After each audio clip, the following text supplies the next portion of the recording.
Welcome back. Right now we are turning our attention to some very important information about your health, especially if you struggle with a rare autoimmune disease. Right now we're talking about IgA nephropathy. This is a problematic issue for many people that affects the kidneys and much more. And unfortunately, because it is so rare, many people feel isolated and misunderstood when they struggle with it. I'm talking with Andrew Goodell and Judy Aiken today all about this. So grateful they're both with us today. Andrew, let's start with you. Tell me more about this rare disease. Sure. IgA nephropathy, or IgAN, is a rare progressive autoimmune disease. And what happens is it really attacks the kidneys and causes inflammation and destruction of the kidneys, sometimes leading to end-stage renal disease. Even though it attacks the kidney, it is believed to start from antibodies in the gut that actually start the disease. And Judy, you were diagnosed with this disease a few years ago. Tell me about your journey.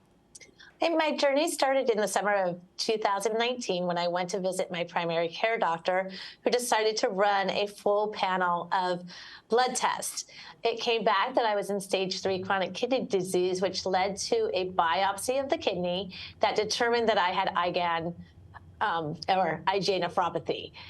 The doctor prescribed me some different treatments and sent me on my way to navigate living with an incurable disease. It was extremely isolating and really hard for not only me, but my whole family, especially my son, who at the time was 5 years old. And he had to live with the idea that, one day mommy might not be here.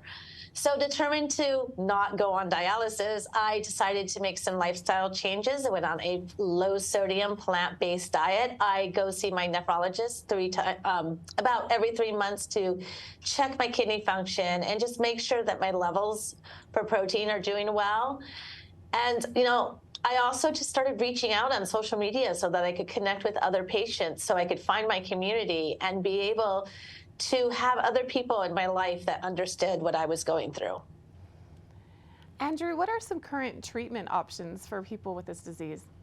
So obviously, patients should discuss and meet with their doctor in consultation, but typically there has really not been a lot available. It starts with things like what Judy was talking about: lifestyle changes, diet changes, and supportive care and medications to reduce blood pressure and inflammation.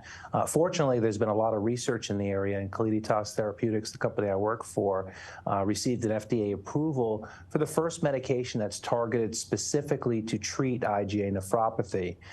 In addition to that, we're pretty proud at Calliditas. We've developed a portal called IgA Connect, which is good for patients to get information on how to talk to your doctor and information about the disease so they don't feel so isolated as Judy did when she was first diagnosed.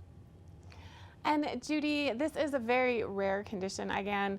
What is your message to others, though, who may struggle with autoimmune diseases? They've come into the spotlight more due to the pandemic. So what is your advice to them?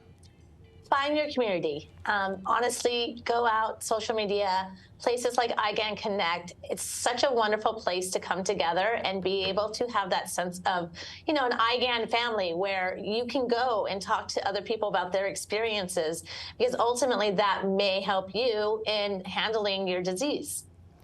Andrew, where's the best place to find more information about everything we've talked about today?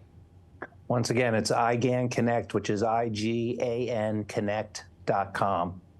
Perfect. Well, thank you so much, Andrew and Judy, for joining us today. Really appreciate this important information about IgAN, and thank you so much for your time. We'll be back with more here on Mountain Connections right after this.